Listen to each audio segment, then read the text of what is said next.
ain't talking and you don't know how. Say Shady Groove's gonna show you how. Just move your feet or get out your seat. You got to listen to the sounds of the funky beat. The first thing that we like to say when you're grooving with us, we like to say, hey! To the big brothers, Smitty and Wood. Hey! To everybody from out of Wakefield, yeah. Hey! To the sweet lady Linda and Lily. Hey! Hit me one time, fellas. Whoever like to say, hey! To the big brother, Shine and Tony. Hey! To the big brother, good for them bird. To everybody from TC2. One time, fella. Whoever like to say. To the big brother, people have bird. To everybody from outside of your neck. To everybody standing up to wake it up. To the pocket, fella.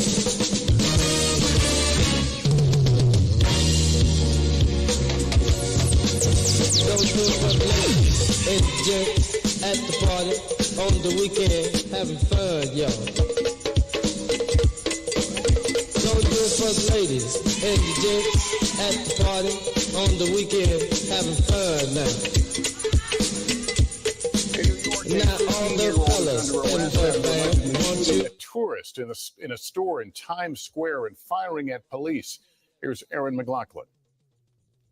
Tonight in New York City, a 15-year-old wanted for opening fire on police officers in a crowded Times Square and shooting a tourist in the leg with a .45 caliber handgun, now in police custody, according to law enforcement. Considering where these shootings took place, it's an actual miracle that we're not having a very different conversation right now. Police say the teenage migrant recently arrived in New York from Venezuela in September. One of three teens who, according to police, entered a sporting goods store Thursday evening, stopped by a security guard for allegedly stealing clothes. A suspect takes out a .45 caliber handgun, a very large handgun, shoots at her into a crowd, striking a 37-year-old female tourist from Brazil. The victim telling our affiliate WNBC she heard a loud bang before seeing blood dripping down her leg. He had no problems firing into a crowd of the store, striking a tourist, not shooting at a cops once, shooting at them twice. Police say the other two teens were also arrested. The incident now part of a troubling trend of moped robberies, snatches, and pickpocketing in New York City. There are some Venezuelan groups of migrants, I say some, not all, that are affecting crime in our city. Just yesterday, police releasing this video, allegedly showing a group including migrants kicking and punching two New York City police officers. 7 have been charged, with more believed to be on the run. Aaron McLaughlin, NBC News, New York. Thanks for watching. Stay updated. Yeah. Damn, that in was New York, interesting. Yo. Wow. I mean, do y'all get this? This is really interesting. Okay.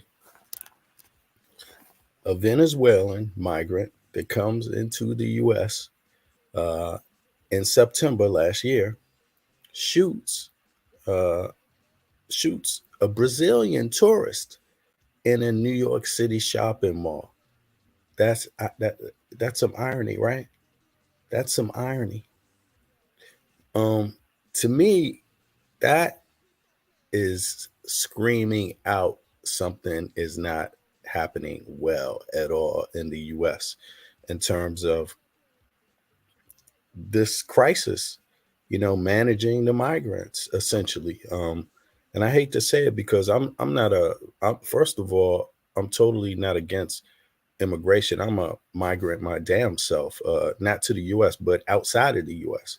So I know what it's like to leave and go to another country and have to go through some things that migrants go through. Keep in mind, a migrant is not an asylum seeker either. I don't know if this was a migrant or if this person got in the country seeking asylum. There is a slight difference, but in any case, yeah, you heard it yourself. There's an issue going on in New York. There's even, they say, some Venezuelan migrant gangs right? But this is, let me just roll this back, because this person just came to the US not even a half a year ago. This is 4 months ago. September, that's 5 months ago, right? Maybe coming up on 6 at the end of March, maybe, right? Depending on how you want to see it in the exact dates. But came to the US in September last year, and 5 months later has a 45. Think about this, the gun laws in the US, right? How many guns there are in the US. They have a gun. This person has a 45 caliber handgun, automatic handgun, and shoots who? A Brazilian tourist. Hold on now. Let me just pull something out to illustrate. I know it sounds ridiculous. It sounds ridiculous. It is ridiculous. It's totally ridiculous. I mean, it is what it is. It's totally ridiculous, but I'm going to illustrate it anyway. First of all, let me drop a couple of links in the chat real quick. I just wanted to cover this because I just forgot this story had been out, and I was just reminded of it. Oh damn, did I put the wrong link in there? Let me redo this. Sorry about that. I messed that link up. Here we go. And then let me put this up also.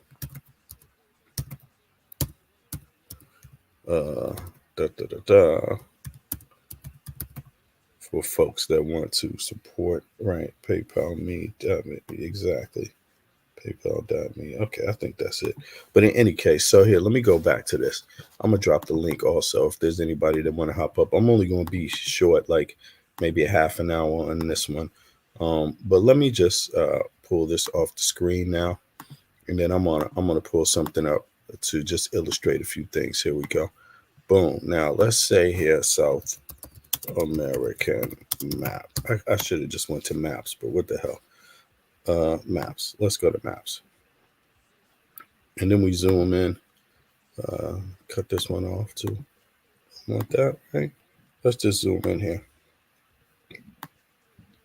You see, they're neighbors. Brazil and Venezuela are neighbors, just to let folks know. Brazil and Venezuela are actually neighbors. They share a border. You see, 2 different languages. One is Portuguese and the other is, Spanish, right? But okay, so here we have it. And then so what we have is a Brazilian migrant that came in the country Venezuelan migrant that came in the country 5 months ago and ends up, here it is. In New York, a 15-year-old is under arrest after allegedly shooting a tourist in a store in Times Square and firing at police. Here's Erin McLaughlin. Tonight in New York City, a 15-year-old wanted for opening fire on police officers in a crowded Times Square and shooting a tourist in the leg with a 45 caliber handgun, now in police custody, according to law enforcement. Considering where these shootings took place, it's an actual miracle that we're not having a very different conversation right now. Police say the teenage migrant recently arrived in New York from Venezuela in September. One of 3 teens who, according to police, entered a sporting goods store Thursday evening, stopped by a security guard for allegedly stealing clothes. Our suspect takes out a 45 caliber handgun, a very large handgun, shoots at her into a crowd, striking a 37-year-old female tourist from Brazil. The victim telling our affiliate WNBC she heard a loud bang before seeing blood dripping down her leg. He had no problems firing into a crowd of the store, striking a tourist, not shooting at a cops once, shooting at them twice. Police say the other 2 teens were also arrested. The incident now part of a troubling trend of moped robberies, snatches, and pickpocketing in New York City. There are some Venezuelan groups of migrants, I say some, not all, that are affecting crime in our city. Just yesterday, police releasing this video, allegedly showing a group including migrants kicking and punching 2 New York City police officers. 7 have been charged, with more believed to be on the run. Erin McLaughlin, NBC News, New York. Thanks for watching. Stay updated about breaking news and top stories. In this video. Yeah. So this is a pretty interesting story here for me. In New York, a 15-year-old. There's some strange components here, because on one hand, you have immigration that is up for the ballot this election. Immigration in the U.S. is up for the ballot this election. This presidential election, immigration is going to be one of the top discussed issues, by both parties, by the way. Because in a two-party system, there is little ability to avoid certain issues. They become political, and when you have only two parties, even the party that isn't aggressive about that issue or totally excited about that issue ends up having to talk about the issue. That's how it works in a two-party system. In Europe, it's not a lot of two-party democracies anymore.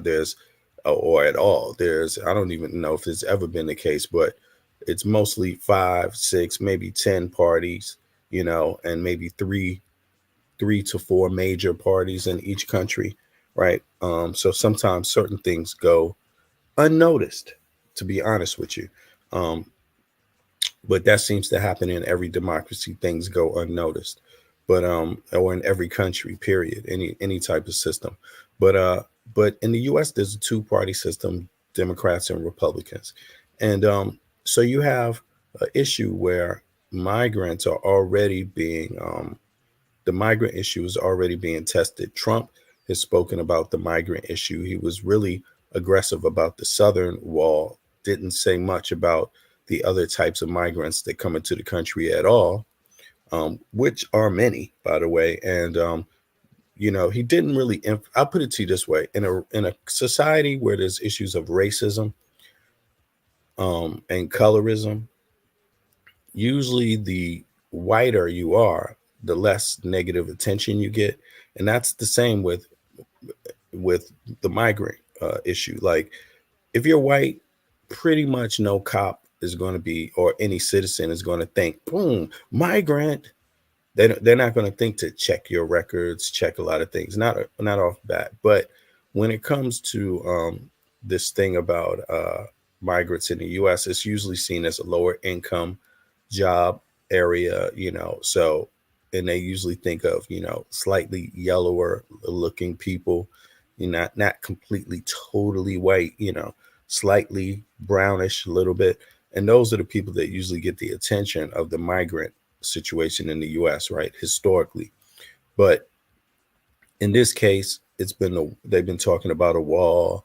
In this case, then others have been talking about humanitarian conditions, of course, because if you have asylum seekers and people that are fleeing dangerous nations, obviously, you have a obligation to treat them humanely, right? That doesn't mean you give them citizenship. It doesn't mean you give them residence.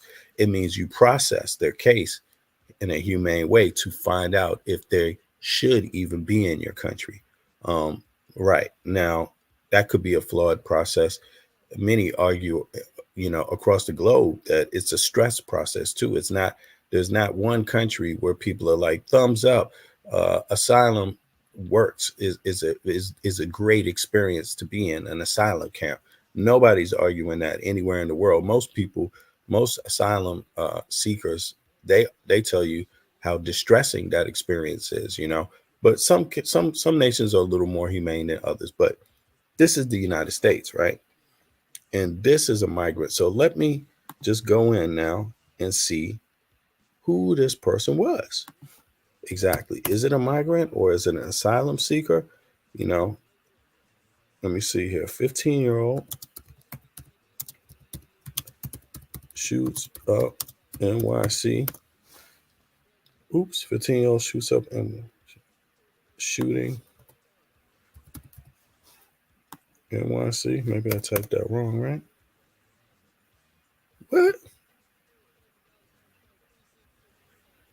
That's not right. Let me go back. That's really weird. In New York, a 15-year-old is under arrest. Is it here? No. Okay, let me see here. 15-year-old Venezuelan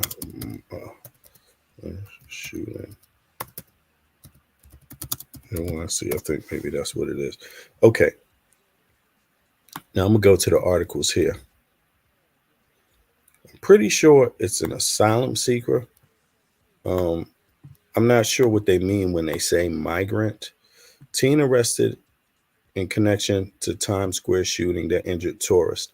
15-year-old Venezuelan allegedly shot at security guard, even though they had a video camera, wounded Brazilian tourist before firing at pursuing officers. Okay. Police officer pursued a suspect and was fired at, but could not return fire because there were too many bystanders, according to the New York Political. Yeah, this is a young person who's out there and basically just crazy. Needs to be locked up and behind bars, and then you can find out whatever else happened to him to make him be that way later. A 15-year-old accused of shooting a Brazilian tourist in the leg in Times Square. Venezuela is a neighbor to Brazil, both for South American countries, the Brazilian tourist and then the Venezuelan migrant, and the bullet hits her. Times Square on Thursday night, then firing at police officer while fleeing, was arrested outside of New York City on Friday. Police said police arrested teenagers at house that investigators believe may be linked to a family member in Yonkers, nearly 24 hours after the shooting. The violence began in a sporting goods store and spilled out into the bustling streets of Midtown Manhattan, one of the world's most popular tourist locales. At press conference announcing the arrest of Friday evening, New York City Police Commissioner Edward Cabin said it was an actual miracle that no one was seriously injured in the shooting. In the middle of the busiest, most highly trafficked part of the city, a criminal with a firearm decided to pull the trigger, Cabin said, hours before the police had identified the suspect as a resident of a migrant shelter in Manhattan who had arrived in New York from Venezuela late last year. He also considered a suspect in an armed robbery in the Bronx and a separate shooting in Times Square. Police said, Police said the shooter, dressed in all white, and two teenage classmates had been shoplifting a jacket from the store shortly after 7 p.m. when they were confronted by the security guard who asked to see a receipt. When the trio couldn't produce one, the guard took back the merchandise.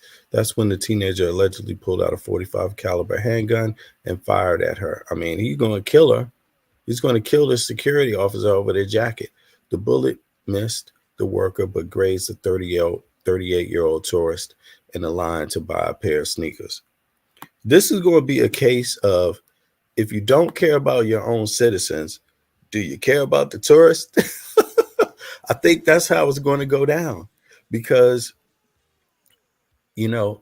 strangely enough, in this situation, a lot of Americans have been speaking about their frustration over the mishandling of the migrant crisis itself, just in general, all across the board, how Republicans and Democrats have been dealing with it. I mean, you had on one hand a situation where, Republicans were busing migrants to New York City directly without the authority of the New York City state, without the authority of the New York City governor, without the authority of the New York City mayor, without the authority of any of the, legal avenues, just bust them straight to New York. And here is a migrant in New York who was at a shelter, a resident of a shelter. It doesn't mean you live there. It means legally that's your residency, a migrant shelter in New York City, pulls out a gun and shoots a person.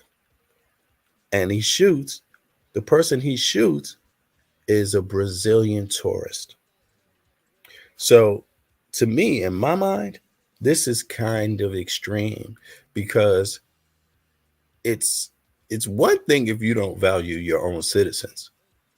But in this case, the question would be, in my mind, do you value your tourists? Because the tourists come there to spend money. They come to spend their money. They have money when they come. They come to live it up. They want to spend all their money before they go. And is this what you can expect in New York City? this is going to hit the tourism, the pockets of the businesses that make money off of tourism in New York City, which is a lot, which is many. So my question is this going to be enough to change, to curb the political stance of the powers that be in New York City, at least? Is it going to be enough? And New York City is a big state. It's a big city it's a big economic city.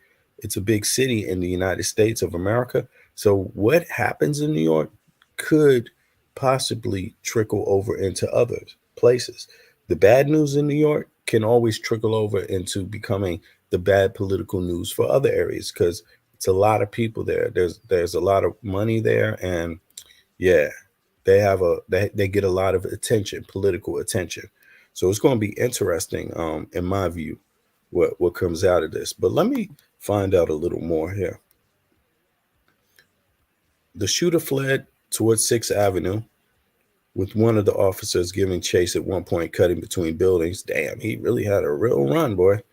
This dude was running. This 15-year-old can run, man. There he turned and fired at the officer, police said. The officer draws his weapon. He cannot fire, the New York City Police Chief Patrol, Jean Chanel, said at the news conference. Yeah, thank you, man, because you could also hurt somebody that's a bystander, an innocent bystander. Too many people around. There's too many people ducking. The teen fired again, twice, from under his arm and continued to flee, running into the subway station. Damn. Surveillance video shows him going to the tracks and emerging back on the streets. This little man was running, boy. He's the same age as my son, my oldest son. Crazy. It's nuclear weather with the teen. It's unclear whether the teen had an attorney or someone who can speak on his behalf. Prosecutors didn't immediately respond to the request on Friday evening for an attorney. Now, this was last month, y'all, so don't think that it just happened. But I forgot this happened. I wanted to cover it, but here it is. It just popped up again. So something about this case. I guess he's about to be adjudicated or something.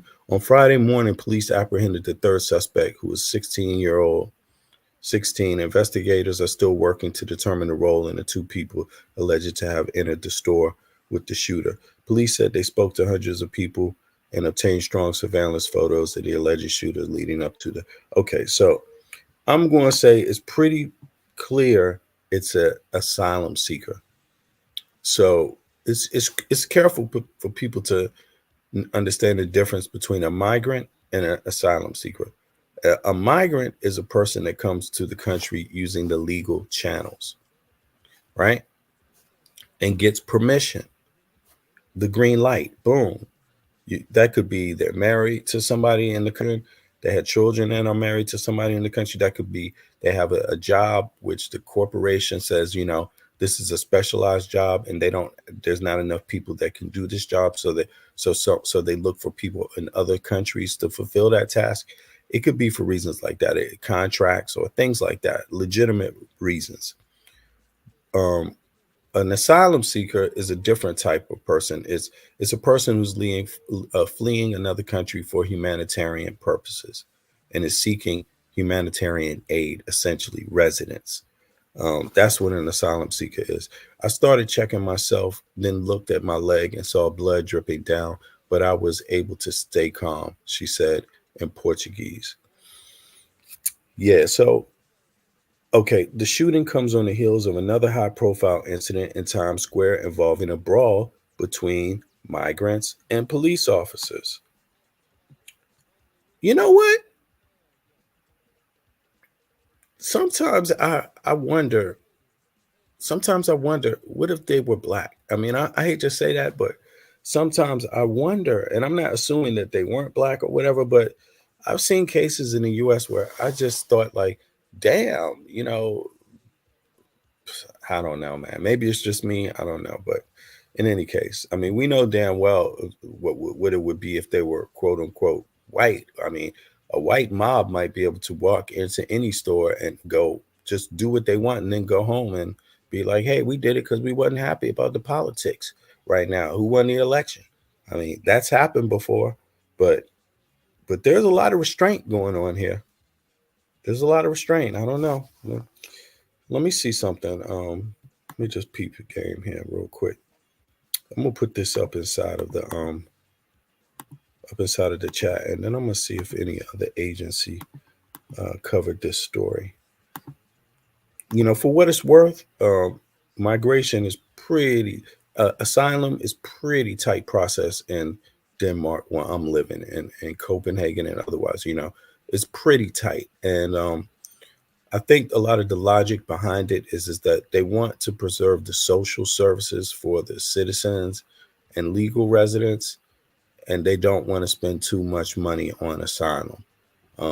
Yeah, they really want to pick and choose who comes into the country and who has rights. And so, you know, although they do want to be humanitarian, it's kind of it's called, this place is one of the hardest places to migrate to or even get asylum into, you know, flat out. So yeah, so it's just an interesting note. But let me just go back here. I'm gonna put this one back up on the screen here real quick. Let me see. Boom. All right, let me go back here. Type something in here. 15 year. Okay, hold on. Migrant gang attack NYC police. Here we go. Let me pull this one up. This is Fox.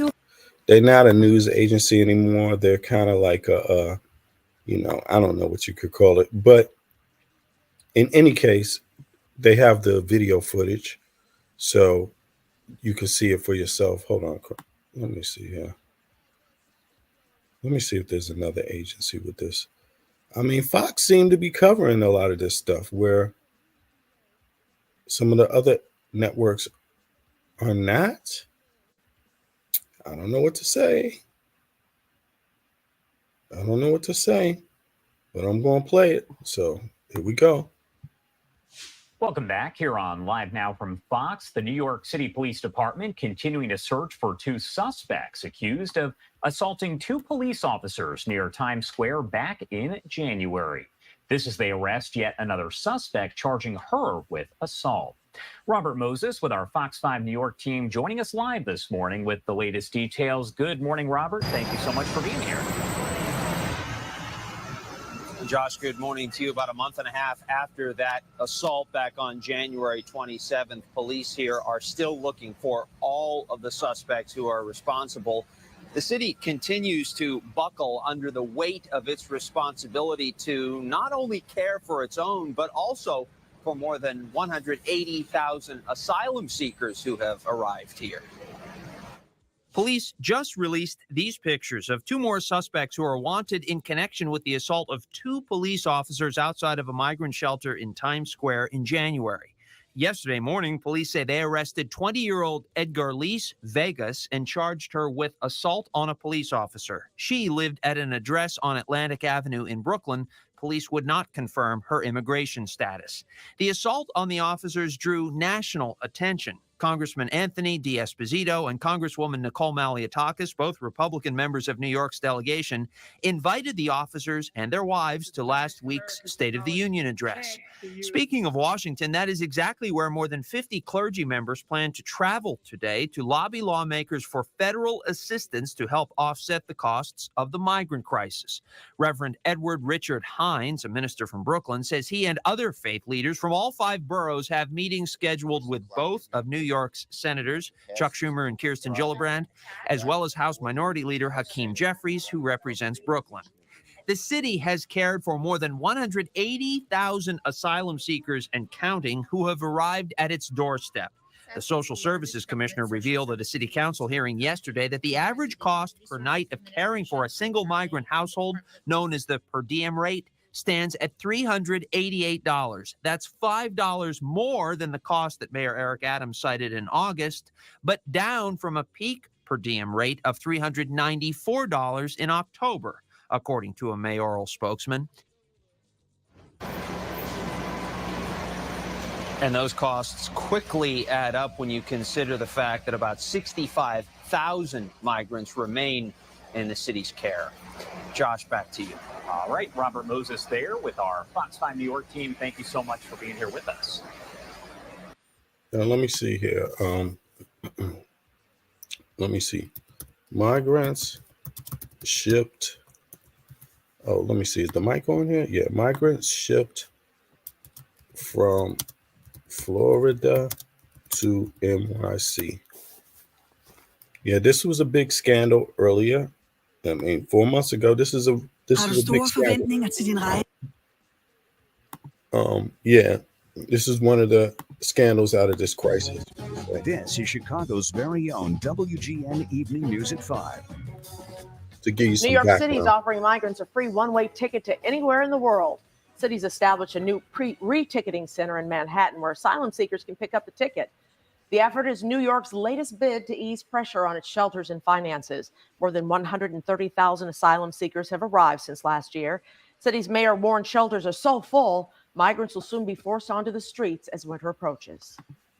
Now, this was after, what happened is that migrants were being bused to New York specifically from other states.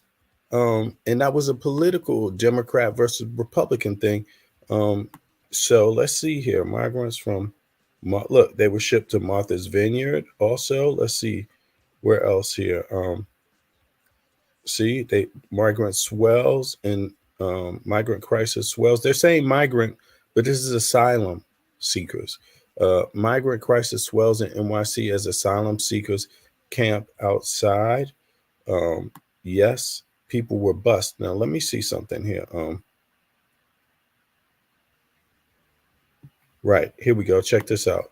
This is the Mayor Adams. This is the criminal or civil element to this. New York City sues Florida and I believe Texas for putting migrants on buses and sending them there.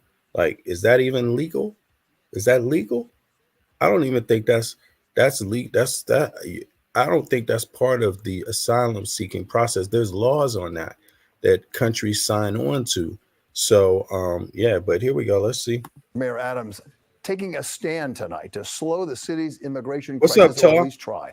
After months of migrant surges, he's now ordering all bus companies to give the city 32 hours notice before transporting asylum seekers into New York.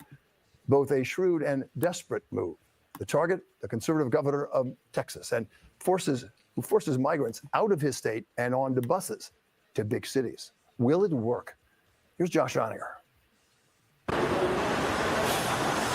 Those endless convoys of buses brimming with migrants may finally slow down. At least that's Mayor Adams' hope, thanks to a new executive order aimed at taking control of the crisis. We really are saying to bus operators and companies, do not participate in Governor Abbott's actions, and we want them to take the appropriate actions of being responsible. Most of the buses arriving unannounced under the cover of darkness are chartered by the state of Texas, whose anti-immigrant Governor Greg Abbott has been shipping tired and desperate families thousands of miles to sanctuary cities like New York, where today the mayor signed a new executive order requiring buses drop off at a designated location and only from Monday through Friday between 8:30 a.m. and noon with at least 32 hours notice. Failure to comply would lead to fines against bus companies and even the impoundment of buses. The city says it's seeing close to 16,000 new asylum seekers every month. This is a national problem that has only been exacerbated by Governor Abbott's cruel, inhumane politics. The federal government must take responsibility.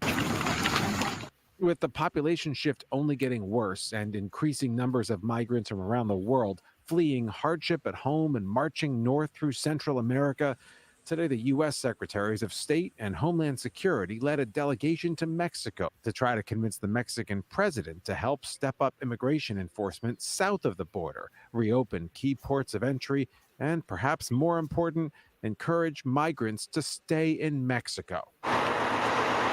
Back in New York, the flood of migrants keeps deepening. The mayor hoping his new executive order will make a dent. Josh Oninger, Channel 7, Eyewitness News. All right, now I'm gonna give my stance on this. From what I see it as being right now, politically, right? First of all, this is a geopolitical problem, um, and so when you look at it, and so I'm looking at it on the macro, right? There's a geopolitical problem that exists that is creating turmoil in some other nations south of the U.S. border, many nations. Um, now, those migrants flee. Many people flee those nations because of that political turmoil that exists there. That is real. Um, now, what happens is that there's been two kinds of.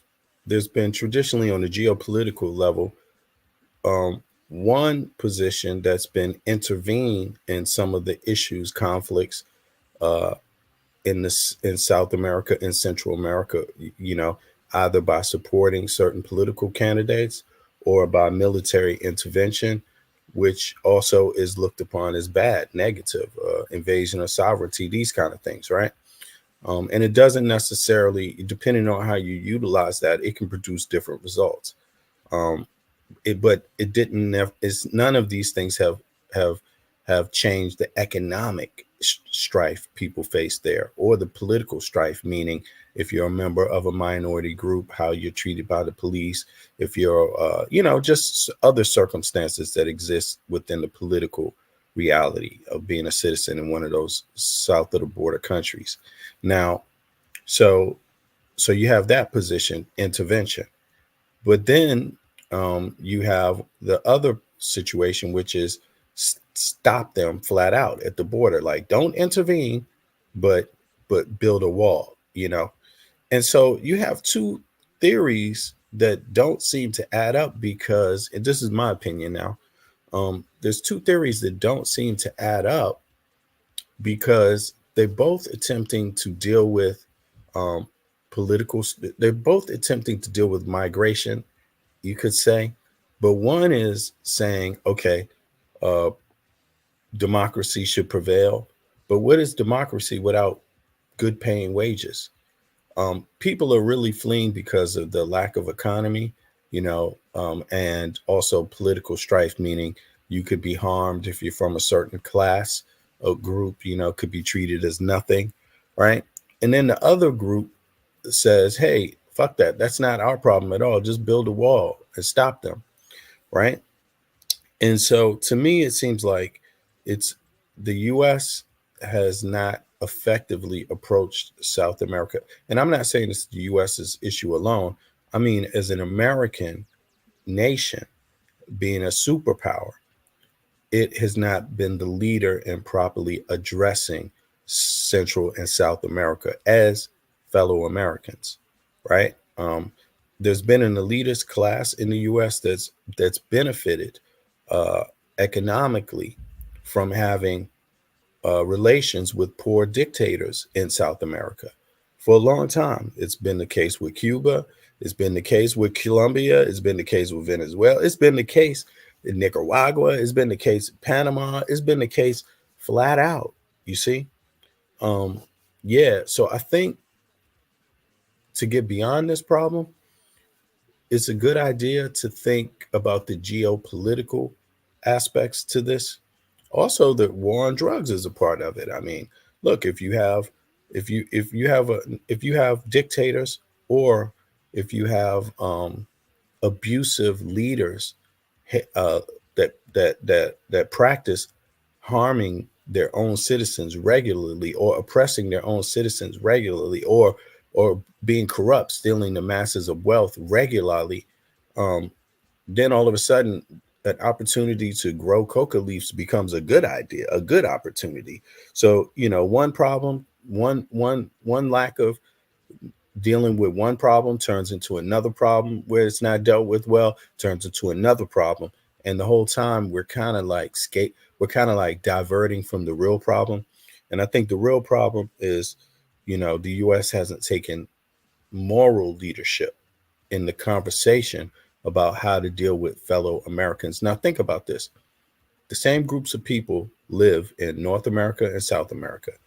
African descents, brought by a political event, which is slavery primarily, right? Latin descent, which is Portuguese and Spanish, right, who came as colonizers. And then you have Native Americans all throughout all of America. That's the story. Our culture is really not that different. You know, our languages are different. We got English, Spanish, and Portuguese and French. But outside of that, it's not that different, you know, because the base populations of people are all the same: European, Native, or African. It's pretty much like that. Hey, Andrea. Hey, there you go. How you doing?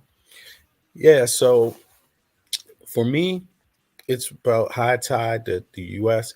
has an honest conversation about what it plans to do in America. In America, and you know, and I see the conversation that's happening right now politically is kind of dishonest, meaning parties purposely do not want to address the overall real problems, for probably because they both benefit from the strife.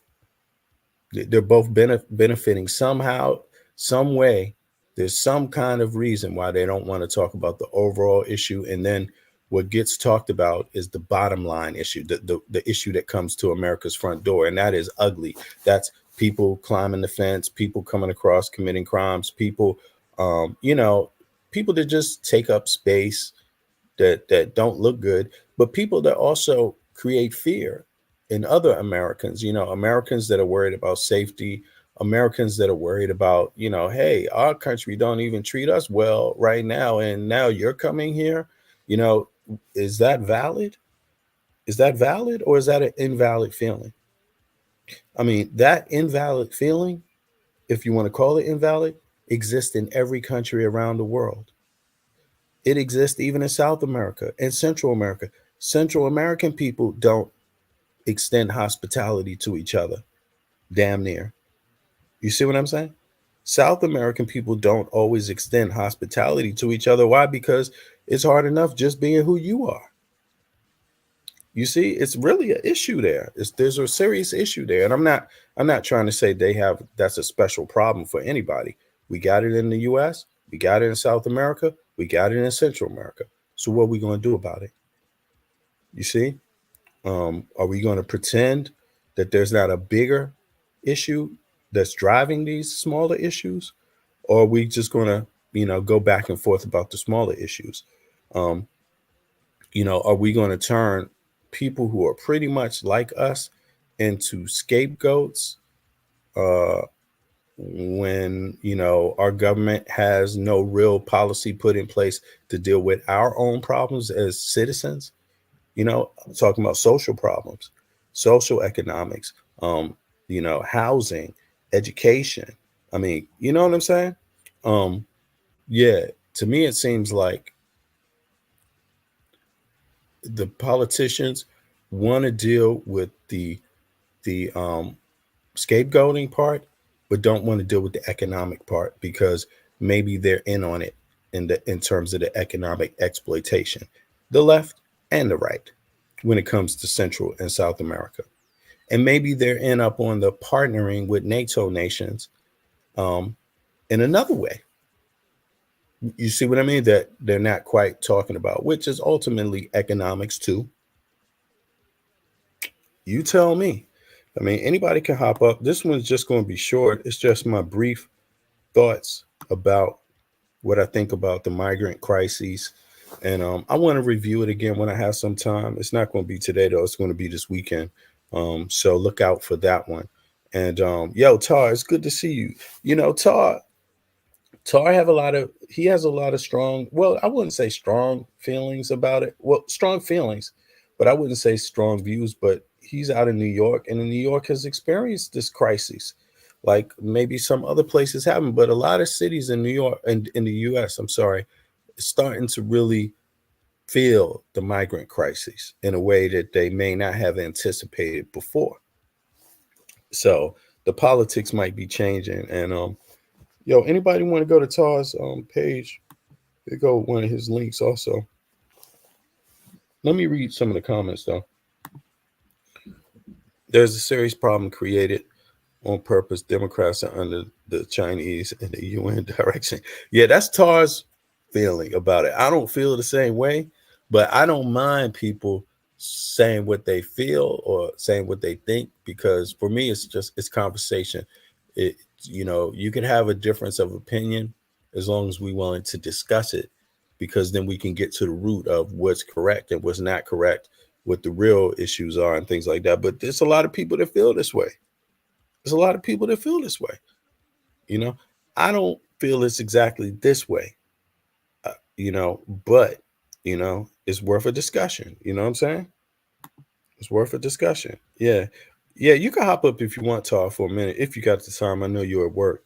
But if not, I'm going to run this. I'm going to run this program again on I think either Friday or Saturday night. I'm not sure yet this week. So I know it's something that's been on pause waiting. So yeah, it's going to come. Got to my YouTube shorts. Yeah, go to my yeah, exactly. I see them. I see them. Yeah, and we're going to talk about it. We're going to talk about it, and we're going to talk about a lot of people's views on migration. But it's I want it to be comprehensive. So I wanted to deal with the micro and the macro. You see what I mean? And and also a middle ground too. Have a clear middle ground view of it also, because geopolitics can also be large or a little smaller, depending on if it's global or if it's just regional in terms of a specific continent and with some nations in it and things like that. But yeah. Let me see. I have many videos on my shorts. Been watching this since 2019. Yeah, that's true. Y'all go over there and check out Tar's videos. All right, let me see here. I'm going to see if I can find one more story on this and then run it. Let me see if I can. Okay, there was Martha's Vineyard last year, a few months back. Let me rock this because this is Voice of America.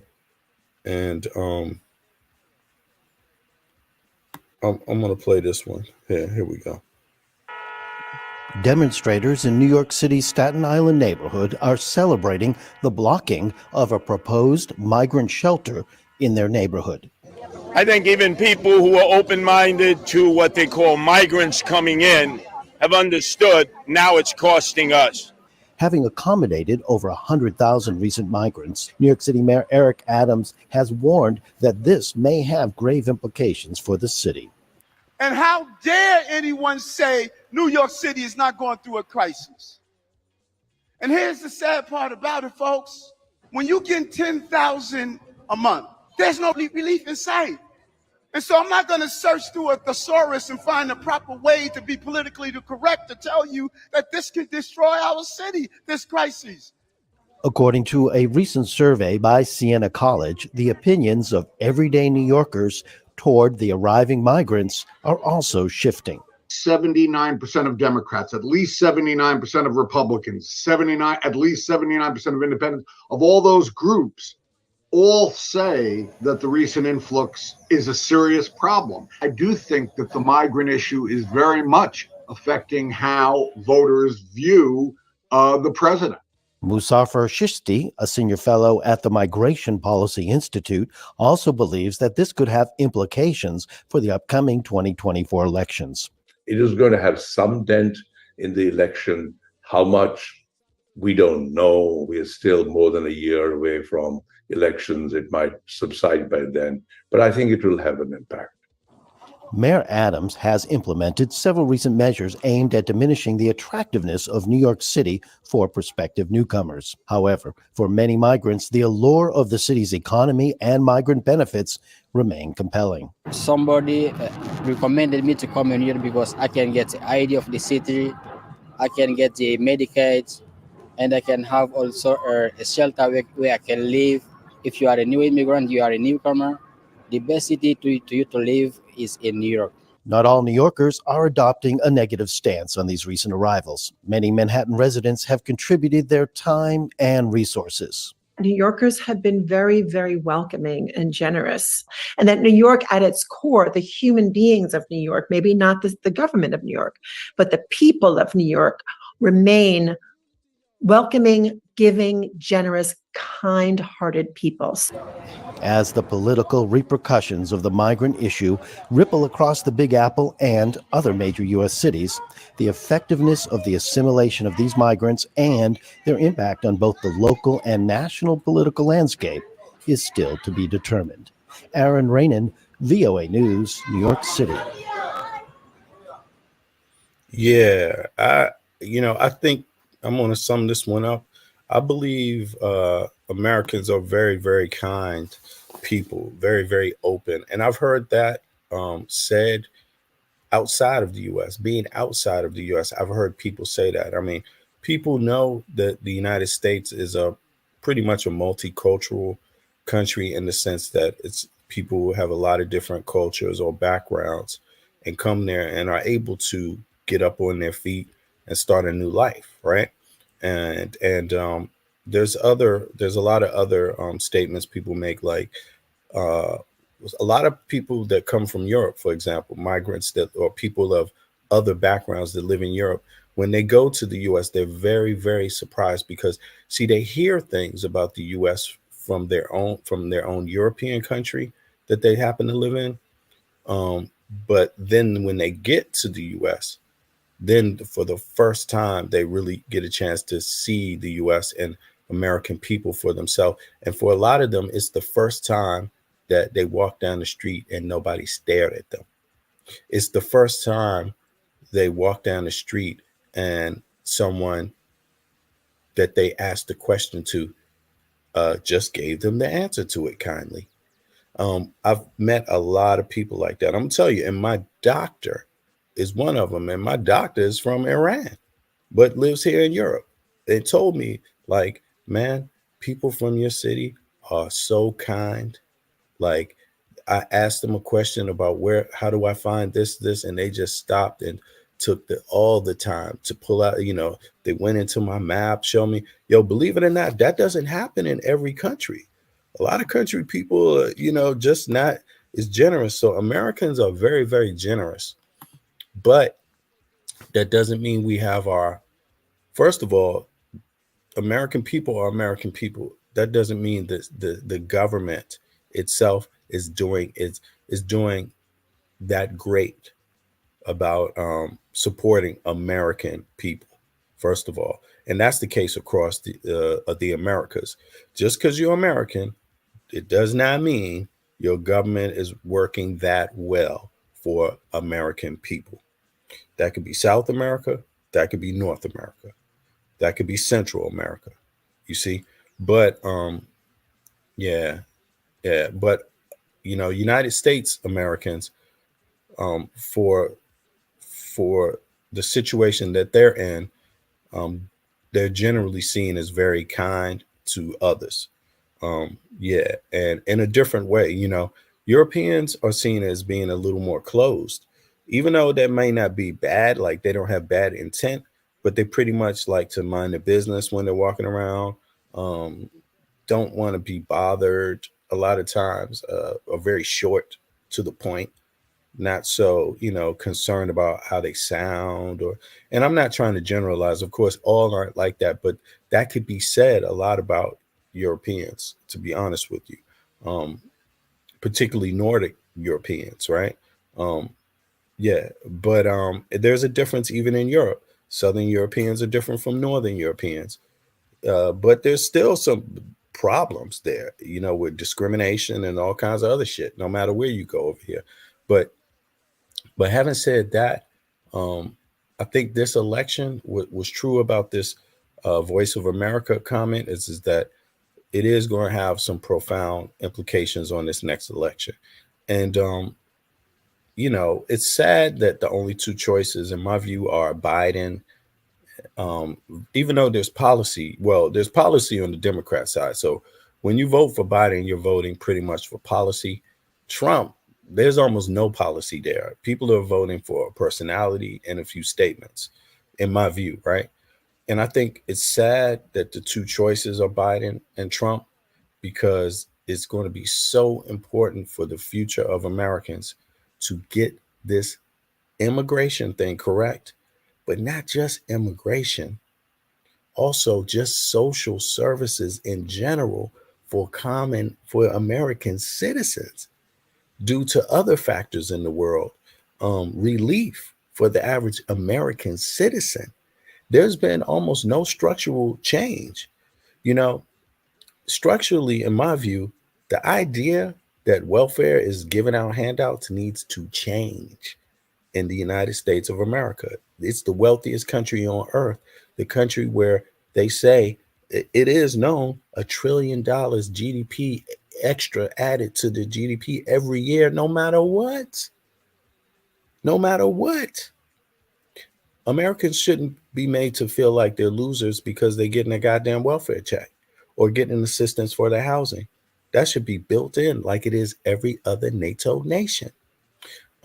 Education.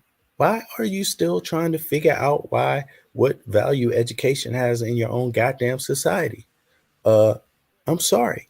That's a singular view in all of NATO. That is only the US that views education that way. The rest of the NATO nations are like, make school free and pay these motherfuckers to go to school. Why? Because when they're educated, they'll be better able to serve society better.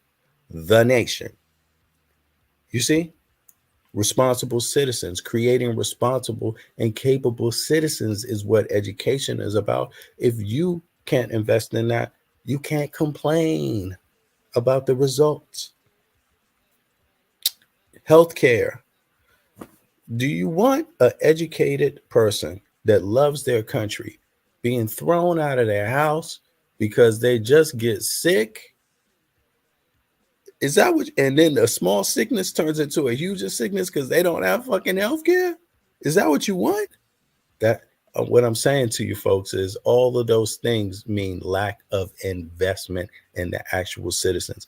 And I really hope the election doesn't come up to two things. Do we invest in the citizens, or do we, vote to keep the migrants out? I mean, why can't you do all of the fucking above, and not keep the migrants out, but better manage the migrant situation? Why can't you do all of the above? Because pretty much everybody else is in NATO except the US. But they don't, I'm just telling y'all. But on that note, that's my short opinion of it. Come back. I'm going to be back on this one. I have to figure out if it's Friday night or Saturday night. It's probably going to be Saturday night, but I don't want to say right now. I'm going to figure it out. I'm going to figure it out now. And I'm going to catch up with everybody on the backside of this one. All right. I appreciate it. Peace. One.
Let's see something.